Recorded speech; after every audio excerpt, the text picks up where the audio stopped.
Awesome. Hello, everyone, and a massive warm welcome to our special webinar in honor of a very important day to us, Are You OK Day today, where we'll be delving into the crucial topic of nurturing employee and mental well-being in the workplace.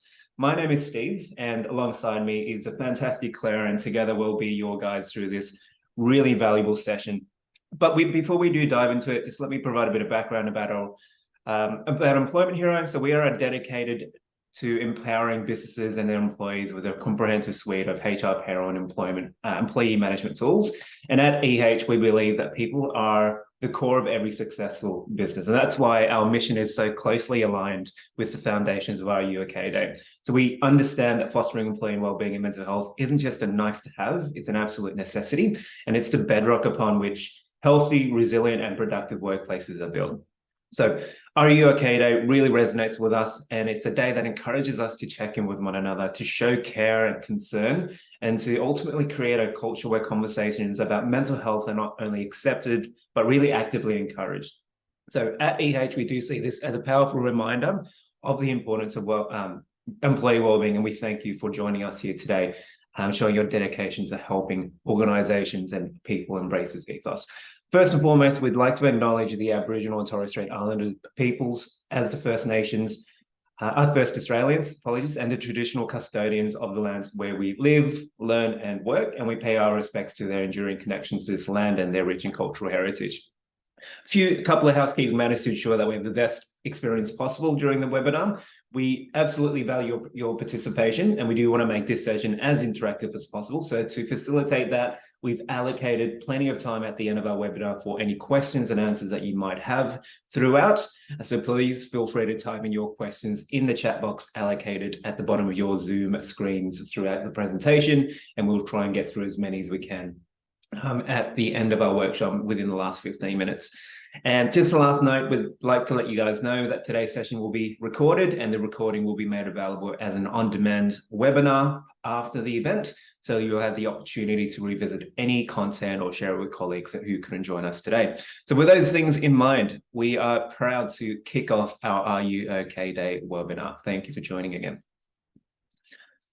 A little bit of an agenda today. So today's journey towards nurturing employee well-being in the workplace will follow the following. So the importance of mental health awareness in the workplace, where we'll explore why mental health awareness is crucial, the impact of poor employee well-being, and we'll delve into the consequences of neglecting well-being, both on an individual and organizational level, and initiatives to support employee mental health and well-being, which include things like wellness policies, programs, rewards and recognition, learning and development, and of course, employee assistance programs. But to kick things off, we want to embrace the spirit of Are You OK Day, and we want you guys to get a little bit involved here. So the profound words of simply asking, are you okay? And we're going to open up a poll here really soon, and we would like you guys to jump on and answer the poll questions as it comes up, which it should come up now. Have you experienced a situation where you would have benefited if someone had just simply asked you, are you okay? So think back to moments in your life, both personal or professional, and reflect on the times where a simple are you okay would have made a difference. So take a moment to select your responses. And just while people are doing that, your input really helps us emphasize the importance of these conversations. If you have a look at the poll results, there's about 75% of us who have said yes, which is just a really staggering statistic already. Just simply asking someone, hey, how are you doing? Or are you okay today? Can open up a really important conversation that can really change our lives, no matter how big or small that question or the answers can be. So thank you so much for participating in that poll for us. We will have a few more going through it, but I think it's really important to understand where we're all sitting at the moment. But for now, passing it over to the amazing Claire to take us through the first part of our day. Oh, thank you so much, Steve. So as Steve said, my name is Clair Flynn. So I'm a P&C Business Partner with Employment Hero. I'm super excited to be here with you guys today to talk about something as important as wellbeing and Are You OK Day. The workplace is such a great place to meet people, and the power of people meaningfully connecting and lending support is really important. And today we want to look at how we can do this in our own organizations. We spend so much of our waking time at work, and this support is vital for people who are struggling and in need of help. So as employers, we have a duty of care to provide a safe and healthy workplace, and having the conversation can really make a difference.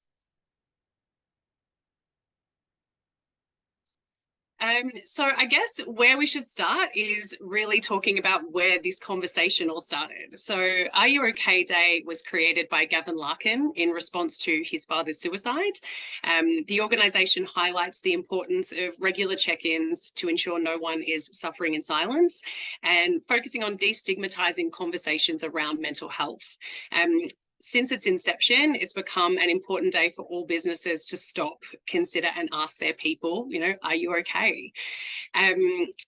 The Are You OK mission is really to do that. It's to inspire and empower everyone to meaningfully connect in the workplace and to help provide support to those around them. Today's a National Day of Action, when we remind everyone that every day is the day to ask, are you okay? And if someone in your world is struggling with life's ups and downs, you use these 4 simple steps to have a conversation that could change a life. Firstly, just asking, are you okay? Secondly, listening. Third, encourage action. And 4, to check in. These 4 practical steps are some of the most powerful to take for businesses to help destigmatize mental health and the action of asking for help, and creating a psychological safety in our workplaces.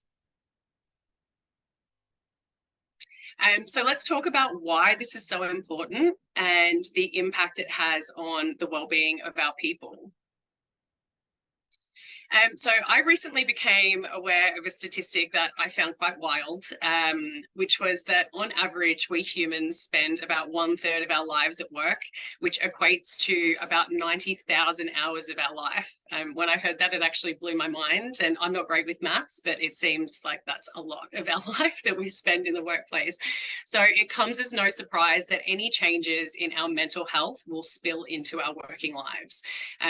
This not only affects the individual personally and in their own personal situation, but it also has a knock-on effect and an impact on, company productivity, morale, and just general engagement of our team members. When someone is struggling with their mental health, there are some pretty clear signs that we can see in the workplace, and there are 3 really clear signs that we can look out for. So first of all being presenteeism, which I find a very difficult word to say, so I'm hoping that that came out as I intended it to. This is essentially working even when you're ill. So it refers to lost productivity that occurs when employees are not fully functioning in the workplace because of, mental health, illness, injury, or other conditions. And, even though the employee may be physically at work, they may not be able to fully perform their duties and are more likely to be making mistakes on the job. Secondly, which is a very common thing that we see, is absenteeism.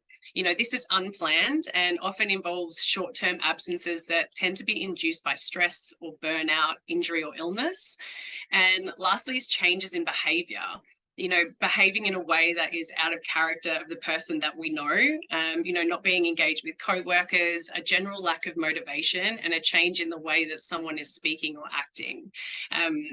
This is probably one that, especially if you do have those close relationships with people in your workplace, can be a very obvious sign that something is just not quite right. Give me 1 second.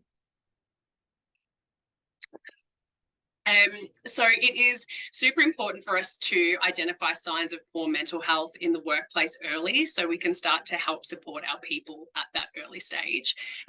We have a duty of care, like I said earlier, to provide that safe workplace for everyone. And, the CDC currently cites work-related stress as the leading workplace health problem and a significant occupational risk. Given this is so prevalent now in our working lives, it needs to be prioritised and taken seriously seriously to ensure we are providing that safe workspace for our people.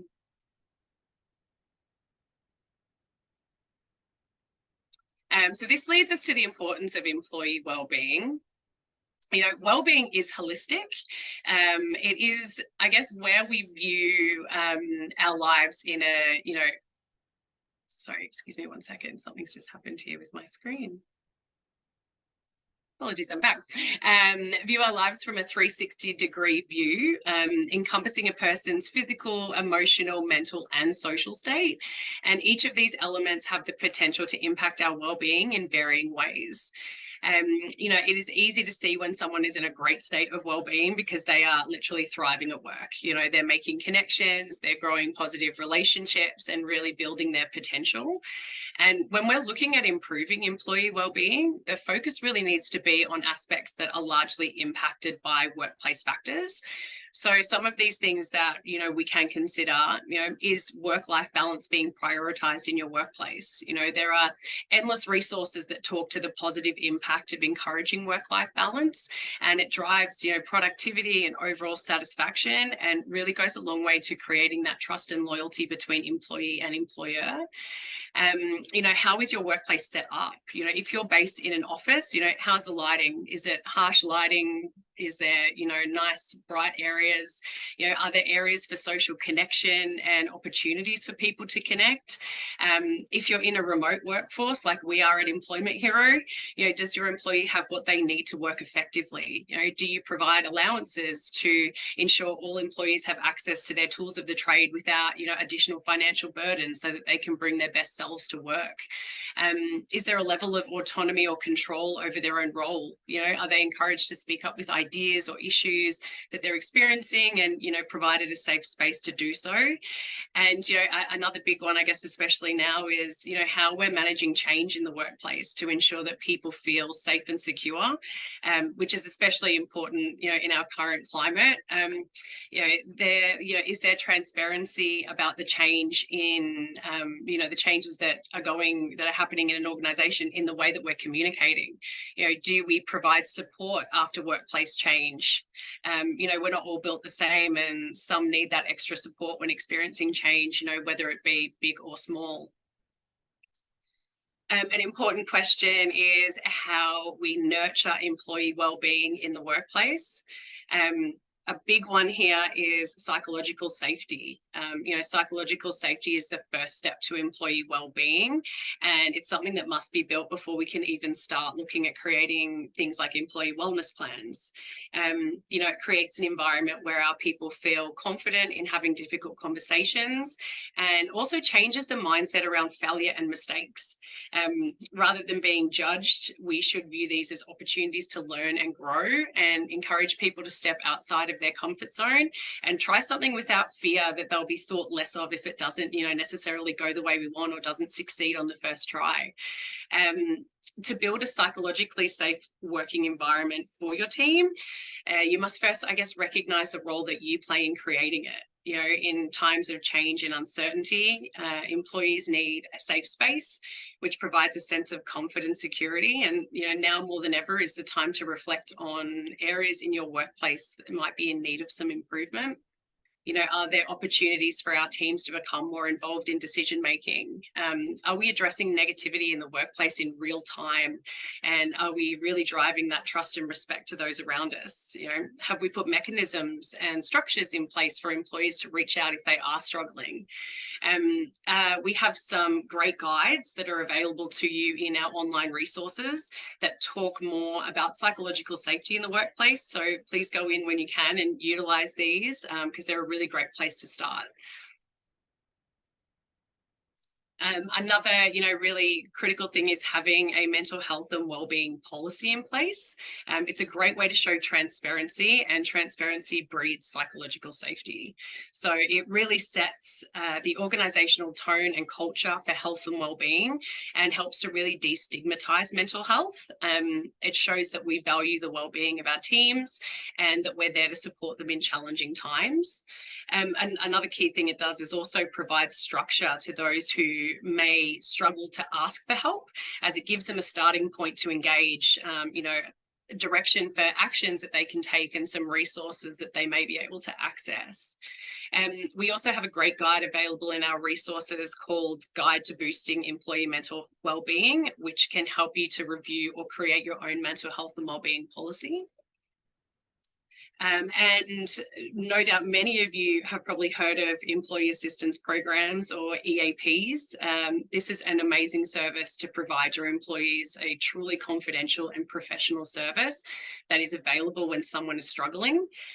By providing access to EAP, you can provide your employee with the support they need to be happy, healthy, and productive, not only for Are You OK Day, but for, the other 364 days of the year too. There is a lot of research out there that shows that having an EAP doesn't just benefit those who actually use it. It also increases morale, productivity, and loyalty for those who don't use it, but they just know that it's there. By offering your staff additional support, it shows your business values and cares about their people. Navigating difficult times alone is never easy. So you want your employees to know they're in a safe space and are free to talk openly to a trained professional. We use Acacia as an add-on to our Employment Hero platform as an EAP, and we have had incredible feedback from our own employees on this service. EAPs are amazing, but I will also just note that EAP really is something that is bridging the gap for employees. So for some people, it might be enough to have EAP as a support for a short-term period. For others, they may also need some more specialized or additional support. EAP services can also help them to get there as well and advise them on, where to seek out that additional support that they may also need. So in saying all of that, I will pass back over to the wonderful Steve to take us through the rest of our presentation. Awesome. Thank you, Claire. Brilliant. So the next part of our webinar is a topic that I hold dear and very close to my heart. And it's one that we believe is an essential part of nurturing well-being, so learning and development. So we're just going to now unpack why mental health awareness and L&D are crucial, but more so around how we can leverage the power of learning and development to bring awareness to things like mental health and Are You OK Day in today's fast-paced world of work. So in regards to incorporating employee wellbeing into your organization, having this as a part of your company culture is a powerful way to demonstrate that you care about your team's mental health. And what better method to convey this method of care by offering learning and development opportunities to your people and to your staff. So today we'll be exploring how you can integrate wellbeing into your development offerings, which can ultimately positively impact your workplace, whilst also shedding light on how this aligns with Are You OK Day and how to leverage the resources that's available to us. So first of all, your EAP, which Claire talked a bit about on, the Employee Assistance Program, it's definitely an invaluable resource to help with this journey. So EAPs do provide you with the opportunity, a wealth of materials and resources and content, and even sometimes skilled facilitators who can be dedicated to wellbeing training for your organization. So one of the most important or impactful ways to address mental health and wellbeing is by organizing educational workshops that go beyond just disseminating information. They serve as a platform to foster open conversations. So workshops create a safe environment where employees feel comfortable discussing mental health. Claire mentioned a lot about destigmatizing or making it a bit more of a human conversation, and workshops are a great platform to do that. They educate and raise awareness. So providing an opportunity to educate your workforce about mental health, once again, can dispel misconceptions, provide accurate information about mental wellbeing, and ultimately empowering employees to recognize signs and symptoms, not only in themselves, but also in the colleagues that they work with. And lastly, we've already mentioned humanizing mental health. Workshops are really great at doing this because they really help with facilitating the discussion, humanizing the experience, becoming clear that mental health is a natural part of our human condition, just like our physical health. So this shift in perspective can really contribute significantly to breaking down any stigmas that might arise as from mental health awareness, I should say. So a really good tip that we recommend, invest in a dedicated facilitator. So a great facilitator will help you bring the conversation to the table in an engaging and psychologically safe and valuable way. So once again, your EAP may be able to support with this. We highly recommend that you take a look at any offerings that you currently have with an EAP, where they may be able to provide professionals with expertise in mental health and wellbeing who can effectively facilitate these workshops.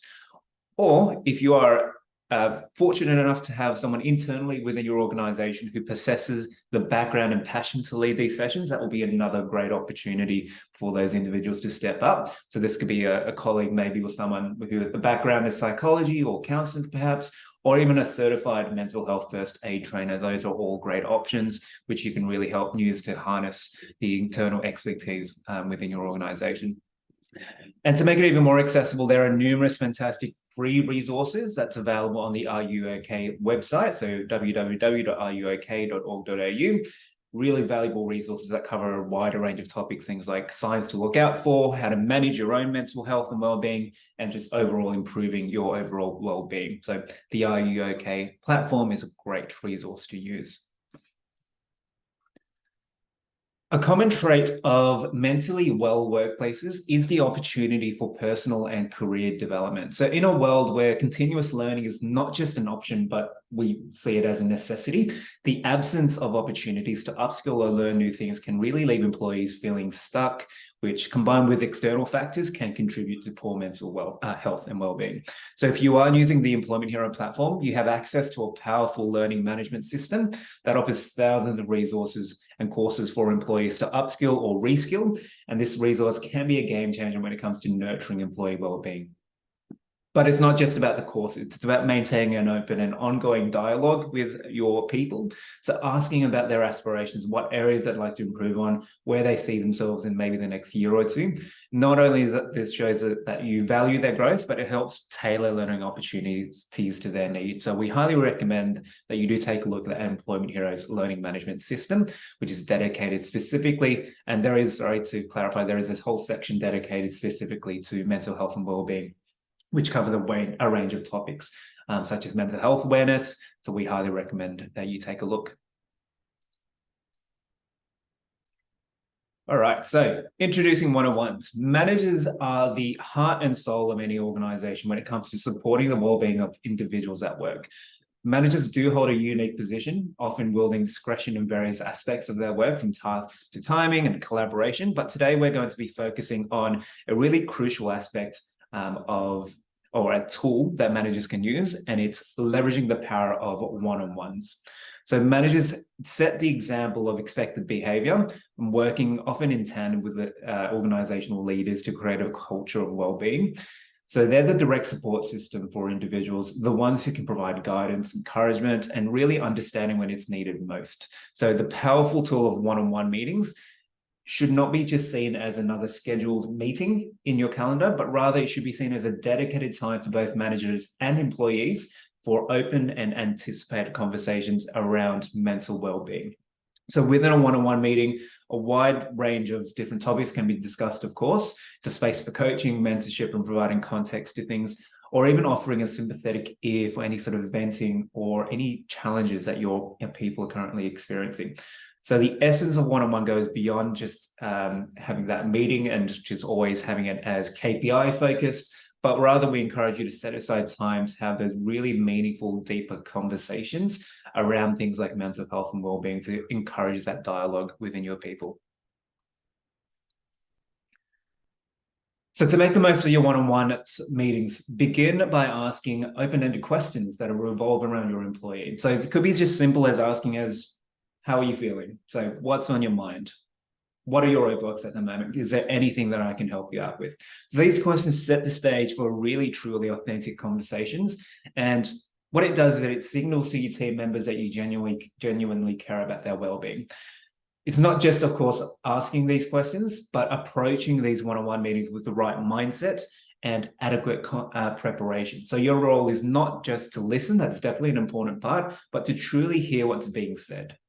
So as a manager, it's vital to ensure that your employees feel heard, psychologically safe, and empowered during these conversations. So during your one-on-ones, aim to uncover things that excite your employees, but also things that they find challenging, and sort of guiding and coaching and being that mentor in that regard, and trying your best to help them remove any obstacles that hinder their best work. So to create a comfortable space of trust and transparency, we recommend that you consider implementing strategies like confirming their points first. So always validating your employees' perspectives by confirming that you've heard and interpreted them correctly. Disclosing your own weaknesses. So it's a really, really powerful tool to share your own experiences in areas where you may have stumbled in the past, to really, once again, humanize the whole experience. Being on their side.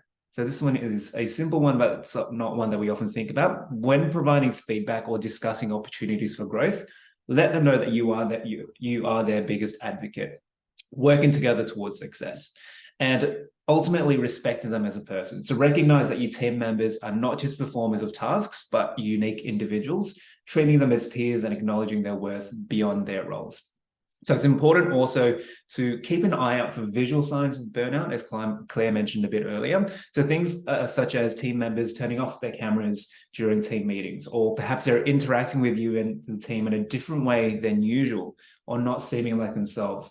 In these cases, it's really essential to preempt the conversation and share feedback with those individuals, including what you've observed or noticed, always wording it or phrasing things in a way that is more collaborative and not judgmental, as we mentioned previously.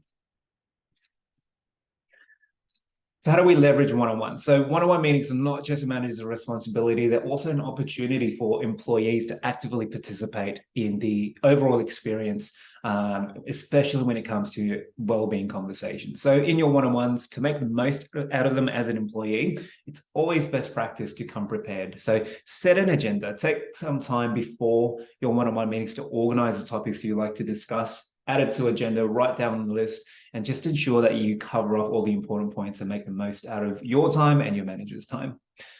Express how you feel. So if you're feeling frustrated, overwhelmed, blocked, or excited, even to just take a moment to reflect on why you feel this way, what you're feeling and why, and then outline any potential solutions or ideas you'd like to work with your manager through during the meeting.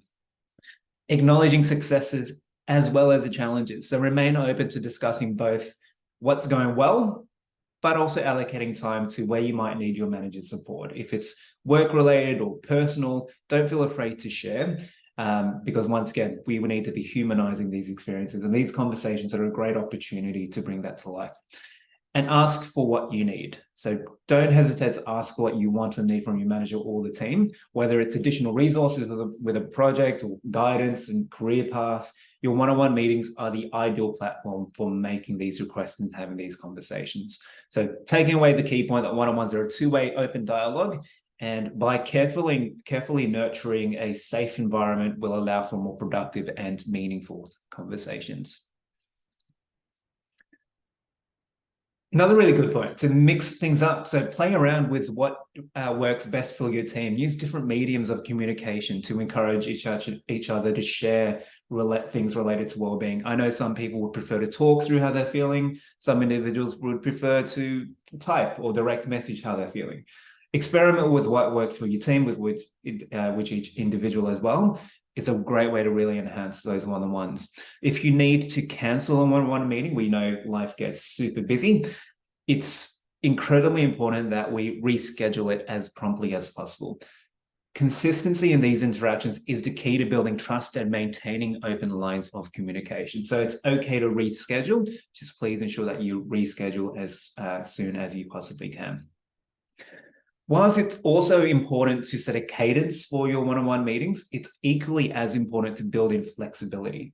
So not every one-on-one needs to follow the same format, especially today's hybrid or maybe even distributed work environments and settings. Adapting your approach to specific goals and the needs of your employee within each meeting is an important tool. So here are some ideas to consider. Monthly coaching sessions. So dedicate one-on-one meeting each month to coaching and mentorship. Quarterly project or goal reviews. So using one-on-one meetings as an opportunity to review progress on projects or goals, maybe on a quarterly, or if you prefer a more regular cadence. Career development discussions, and this one's really important. It's a scheduled dedicated one-on-one time to discuss things like career movement, career development, skill building. Change of scenery meetings. This one's a really fun one to talk about. Consider alternatives to standard office settings, or such as if you are in an office-based environment, maybe go for a walking meeting or a coffee meeting, something that changes the scenery to really just bring it back to life in a more relaxed atmosphere normally. And lastly, choosing the right tools. So be mindful of the tools that you use for your one-on-one meetings, whether it's video calls or in-person meetings, based on the needs of your employee. And lastly, team building activities. So occasionally we would recommend that you use meetings as a platform for team building activities to foster things like camaraderie among your team members, and overall just building social connections, which is, we know from research, a really important part of working within any organization. Jumping over to reward and recognition. So we know from research does reveal that a really powerful truth here when it comes to reward and recognition. So for every piece of criticism, whether constructive or not constructive, an employee receives, it takes 6 pieces of positive reinforcement to counteract its effects.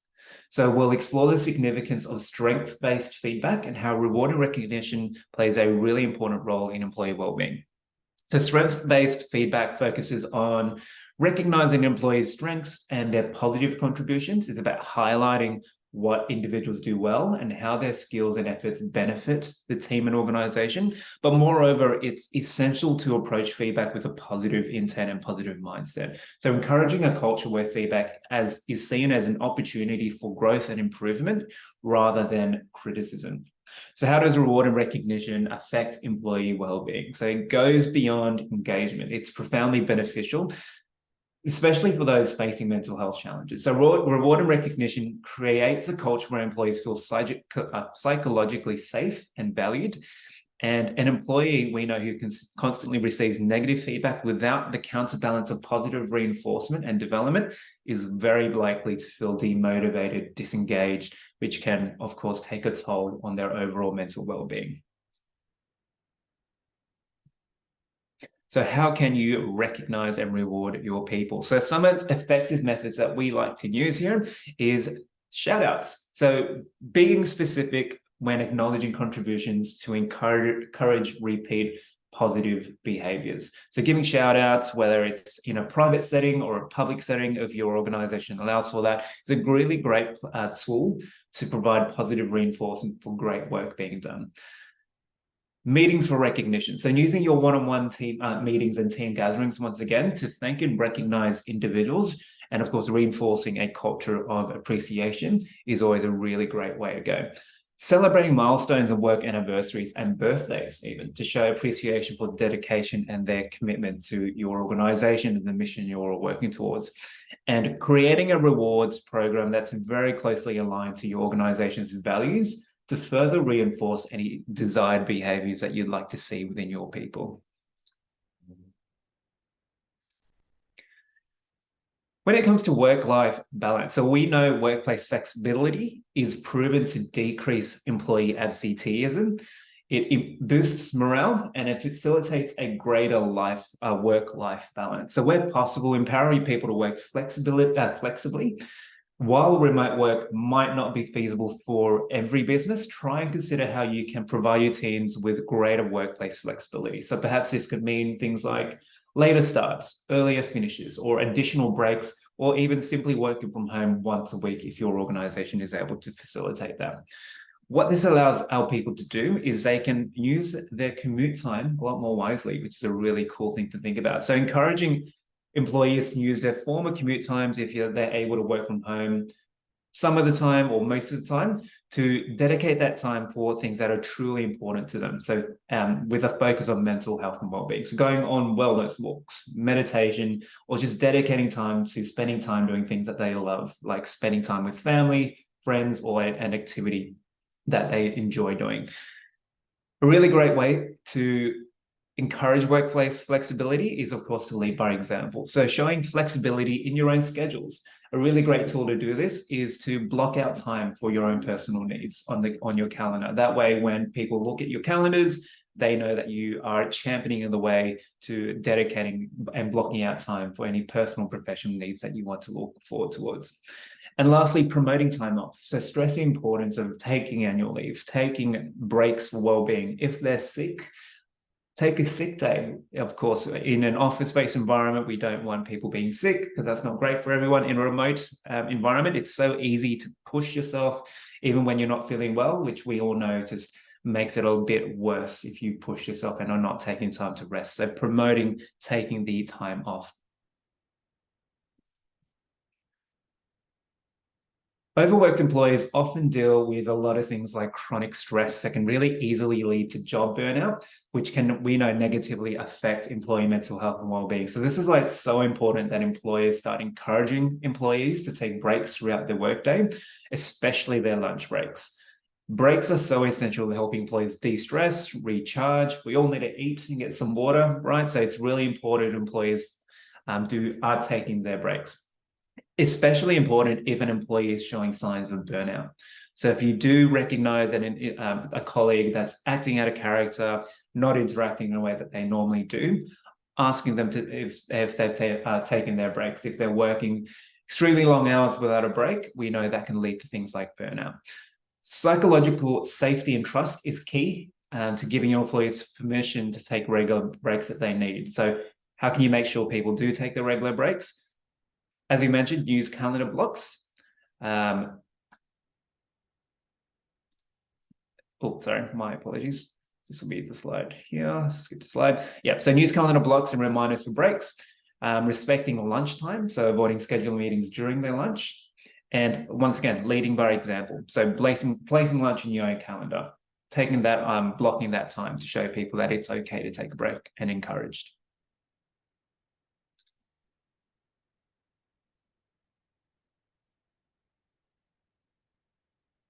Sure. And creating networks. So we know supporting employee mental health isn't just about addressing issues when they arrive, but rather it's about fostering connections and networks within the workplace. So exploring how building these connections can enhance mental well-being and collaboration. Employees who are well connected also tend to be a lot more collaborative and work better as a team. So to create meaningful networks, we recommend that we offer a variety of options to ensure inclusivity.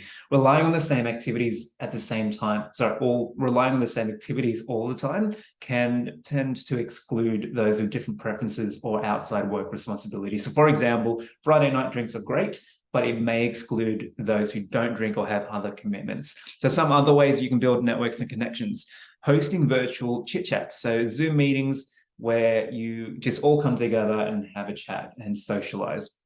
Book clubs are great for those who share literary interests.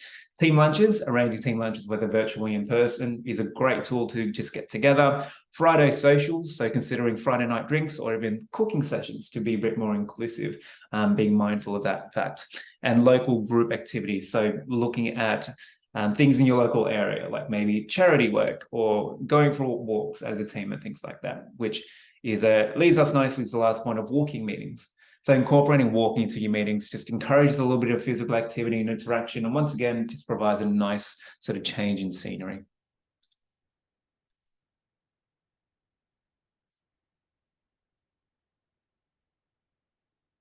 Awesome. So offering wellbeing resources. We are very proud to have partnered with Headspace here at Employment Hero. Employment Hero users can enjoy 2 months free of any 3-month Headspace subscription. And you can find this in the discounts tab through our platform, Employment Hero, and which allows you to access practical mindfulness and mental training and tools on a range of different mental well-being topics, things like stress, sleep, movement, and so much more. So we recommend that you have a look at the Headspace resources available, but also other community resources. So checking websites like Lifeline, Black Dog, Beyond Blue, and Are You OK Day for community support.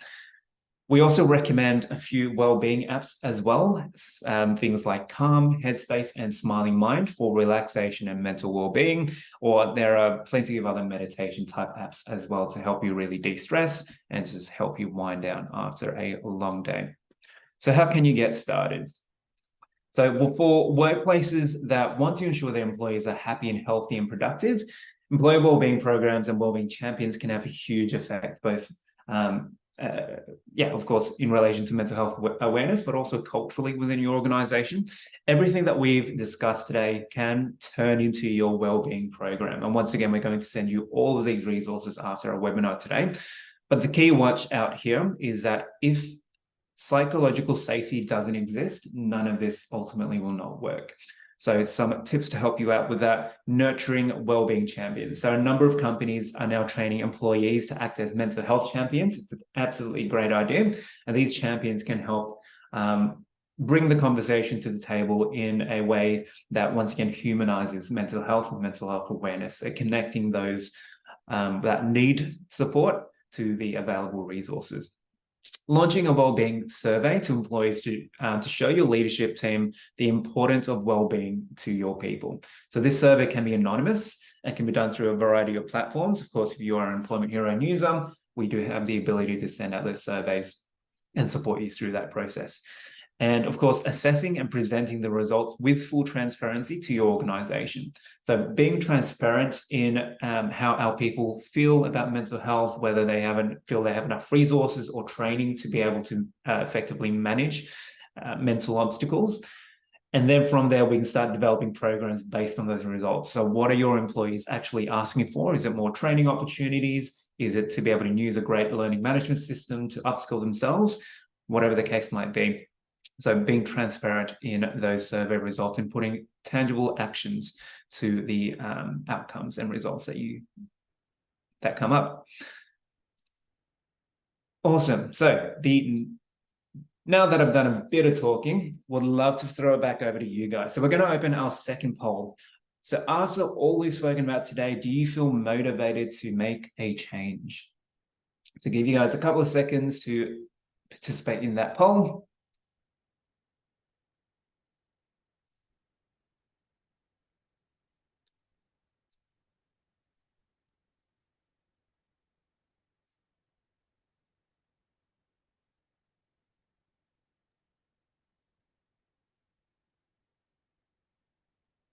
Awesome.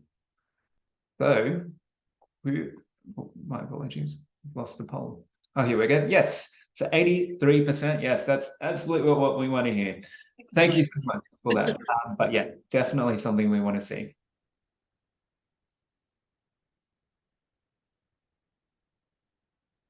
Amazing. Claire, did you have anything to add regarding to that?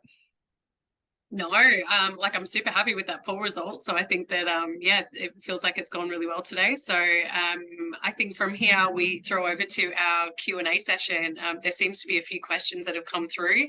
I've got a couple of links to share with you guys as well. I did see a question pop up, and, with my two quick fingers went to answer that question and actually lost it. So I'm just going to share some links with you guys in the chat as well, if I can, that will link you through to those resources that I mentioned earlier with regards to that, creating those psychologically safe workspaces and also those wellbeing plans as well. So I will, while we're answering these questions, I'll get those links and provide those to you guys as well.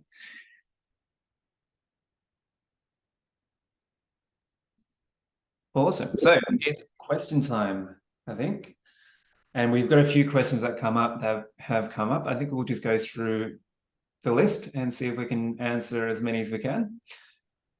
Awesome. So we have a question from Anya. So where do you recommend to implement first? One-on-ones, a learning and development, or a mental health and wellbeing policy? These are all big pieces to implement. Absolutely. Yeah, absolutely big pieces to implement.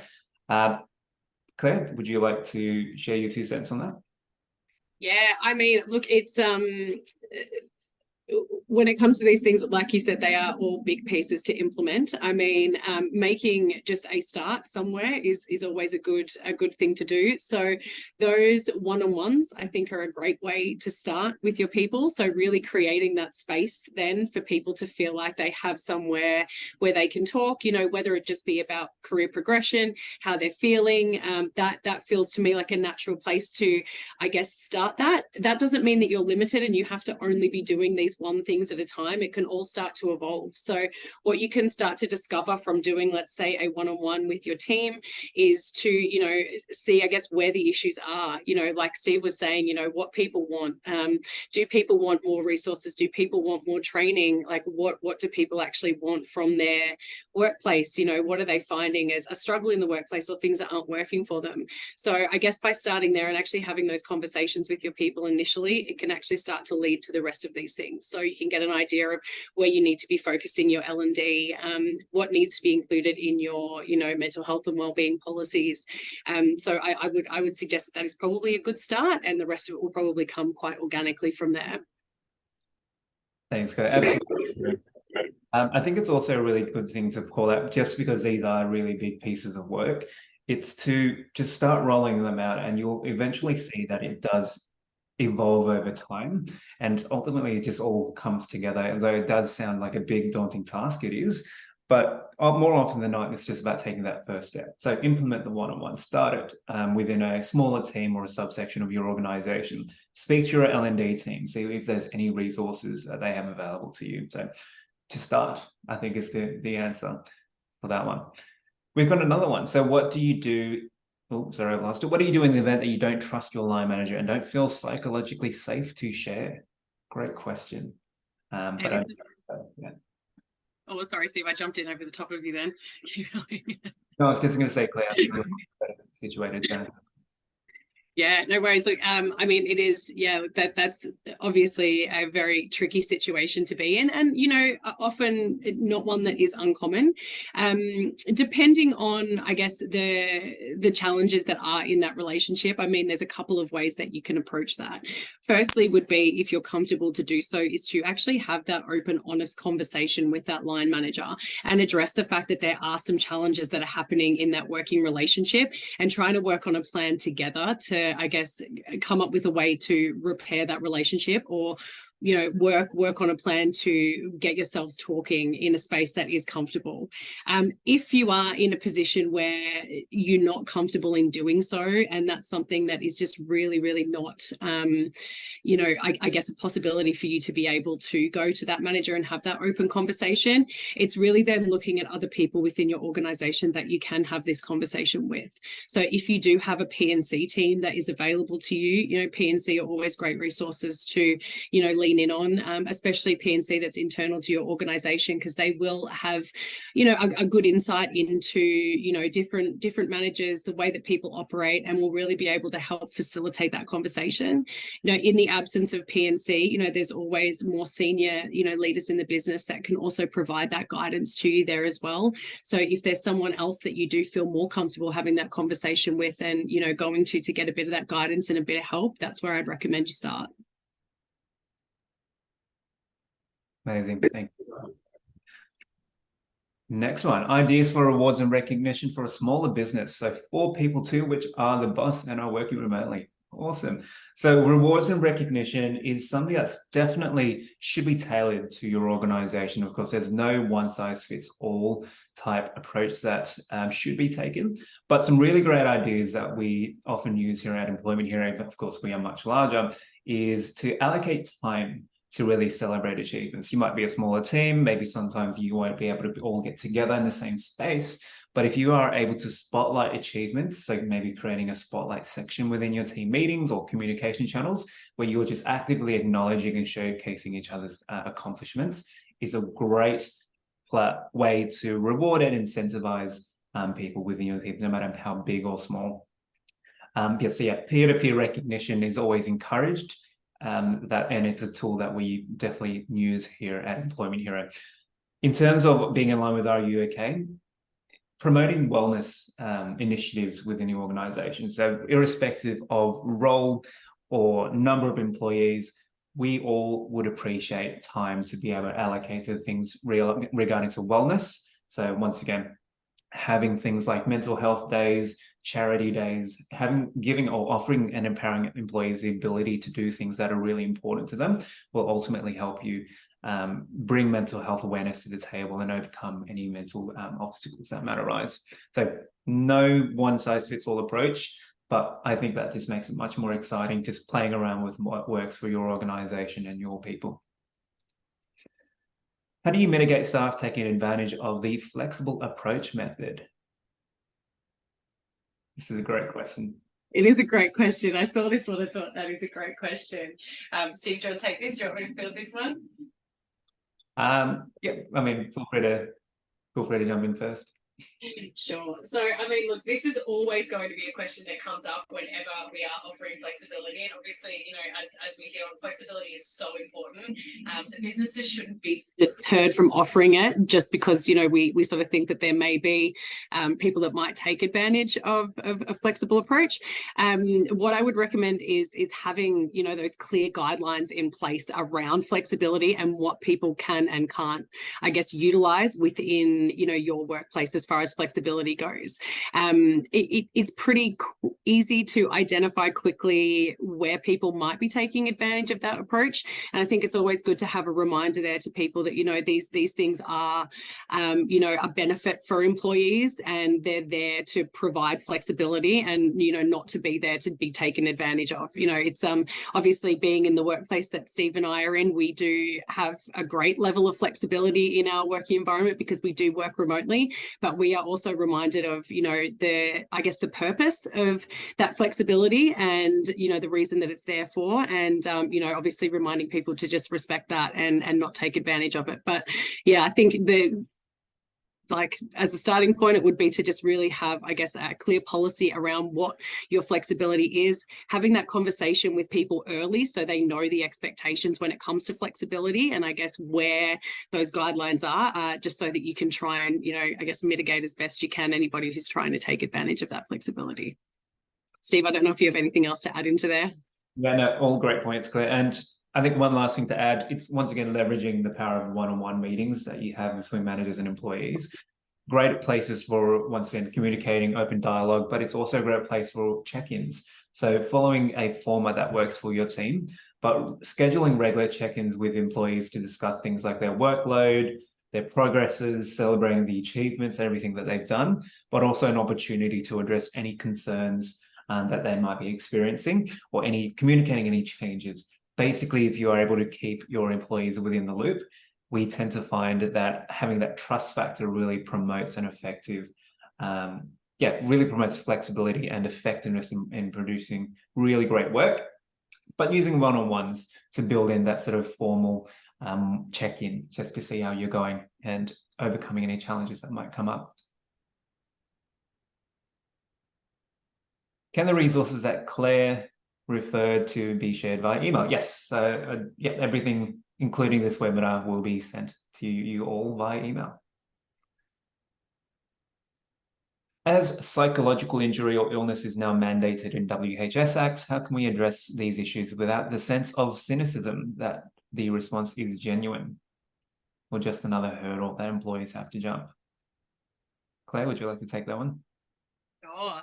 I mean, regardless of whether it's mandated or not, there is the hope that, you know, workplaces and employers are genuine in, you know, the way that they are addressing these things. It's not uncommon for workplaces to, you know, start talking about these topics because there's been a change in legislation or because there's been, you know, a change in workplace requirements. So I guess it really is in the way that we communicate these sort of changes, or I guess communicate when we're establishing different things based on legislative changes in a business. It probably comes back to that transparency and communication piece that we talked about. You know, transparency is super important. So a way for us not to be seen as being ingenuine is to be transparent about why we're doing things or why things are being implemented. The worst thing that we can do is try and, you know, pretend that there isn't a reason why we're doing something. So really, you know, addressing the fact that, you know, as a workplace, you do already take this stuff seriously. And, you know, now it's even more so important because workplace health and safety legislations are now recognizing this, is a fine way to be communicating that without looking like, I guess, you're being ingenuine in the way that you're implementing these things. You know, it's I think all employees want this stuff in their workplace. So any communication about, you know, things that you're implementing, I would hope are being, you know, pretty welcomed by the team. Steve, I don't know if you've got anything else to add into that one. I think Awesome. And question from Nicole, can we please see a link to creating a mental health and wellbeing policy? Yeah, so I have a little note to say that, yep, we can include all of those links into the email that will follow the webinar. So I'll be sure to make sure that all of those go in there. And yeah, hopefully you can have a little play around in the site as well and find some more things that could be really useful for you. Awesome. Thank you, Claire. This next question is a very interesting one. So there is a lot more people with mental health challenges in the workplace, which is sad. However, how do you suggest dealing with people who play the mental health card when they have lots of time off and you're pretty confident they are not being truthful? Tricky question, this one. And again, as much as we hope that this isn't the case, I imagine that from time to time this does absolutely happen. Again, it really comes back to, I guess, having those conversations and those one-on-one sessions with your team as well, so that you can start to really get an idea about what is genuine and what is not. There is nothing wrong with, workplaces at times asking, questions to our team. If we do feel that something's not quite right, or we are concerned about something, you can ask the team about it. You can have an open, honest conversation about it. It is a very tricky one because we want to be very sure that there's not something underlying before we start asking these probing questions. People, they don't have an obligation to tell us if they're going through a mental health struggle or any health struggle in the workplace. We can't insist that people tell us these things. So I guess it really comes down to having those conversations and trying to establish where we think there might not be some sincerity there, and starting to look into it from that point. But I appreciate that it is a very tricky situation to manage, and yeah, often can take some time before we can get to the bottom of what's actually going on with that team member. Yeah, crack on, but thank you, Claire, for taking that on. No worries. Question from Paul. So what's your advice when you ask, are you okay to someone and they say yes? It's obvious that they are not, but they refuse to engage in a conversation. And this one is a really important question. So thank you, for Paul, for bringing that one up. I'm happy to give it a go. Claire, feel free to jump on. Sure. But it's, first of all, important to acknowledge how they're feeling and respect their decision and boundaries for not looking to engage in that conversation at that period of time. So sometimes people just need them time to processing their emotions before they're ready to talk. As long as we're not being pushy or too forward about it, ultimately it is up to the individual on whether they decide to talk or not. But what we can do on our end, what we can control, things like offering a safe space. So once again, the more you incorporate building psychological safety within your one-on-ones or regular meetings, the more comfortable your people will be and more open they'll be willing to talk. You could always check in later as well to consider the check-in if you notice that behavior hasn't changed or improved. Then that way you can just approach them again with that, asking that question. Once again, are you okay day should not be asked only on are you okay? Sorry, are you okay should not just be asked on are you okay day. So there's always the ability to check in later. And also just promoting self-care. Sometimes people don't want to talk about how they're feeling, which is once again up to them. But if you encourage them to participate actively in self-care activities, like once again, just say, hey, I'm going to go for a walk. Please feel free to do the same if you need to. It's a great sunny day today. You should spend a bit of time outside, or practicing meditation or deep breathing, or just engaging in a relaxing hobby. I think as long as we're championing and leading the way to show our people that it's okay to have those conversations and to embrace self-care, I think that just makes the process a bit easier.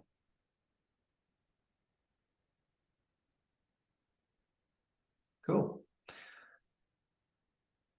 We do have 2 minutes left, but this one is a bit of a loaded one, so we'll try and take it on. And every other question we have, thank you so much for posting those on. We will do our best to get to those after our workshop if we can. But just hired our first employee a few months ago. He has mental health issues, at least to a couple of days of sick leave every month, currently working part-time but full days and only taking 30-minute lunches, suspect because he is often late. Any suggestions for this case, Claire? This is a loaded question. Again, it's great that you, I guess, are already identifying that there might be some issues here with this team member, and obviously wanting to reach out and support them, which is fantastic. I think, again, it comes back to having these open conversations. So if you are recognizing that there might be ways that they are managing their work days that might not necessarily be supporting their mental health effectively, having that conversation with them and working with them to work on, okay, so what is a better plan here for how you can manage your days? You know, I can see here that they're obviously working part-time, but doing full days on the days that they're working. So I imagine that that might be, you know, 3 days for, you know, 2 days off. You know, is there a way that they could work their week a little bit differently that might support them to be able to, you know, then not lead to them having to take those sick days? You know, is it better for them to be working half days over 5 days, or is there other ways that we can be, you know, working with this employee to kind of help them there? You know, half an hour lunch break, that might be sufficient for them. That might be something that they want to take. It might be something that they feel like they have to, like you said, because they're coming in late or something like that. So having a discussion with them about that and talking to them about, okay, do we need to adjust start and finish times? How can we really work with you to ensure that you're getting that break in your day that you need so that we're getting the most out of you? So I think, again, it really comes back to having those open conversations with the team and really addressing things in real time when you're recognizing it, so that it doesn't lead to something more serious down the track. I hope that I've answered that question. I know we're really pressed for time, so. Awesome. Once again, as I mentioned, thank you once again, everyone, for asking those questions. We'll do our best to send all the resources that we've covered off today, including the recording of the webinar. And we'll do our best to get back to all the questions, because they're all absolutely great and really important. Yeah. So thank you so much for joining today's webinar on Are You OK Day. Bit of homework for everyone. Make sure you ask someone if they're okay today. But yeah, thank you so much for joining. Thank you so much, guys.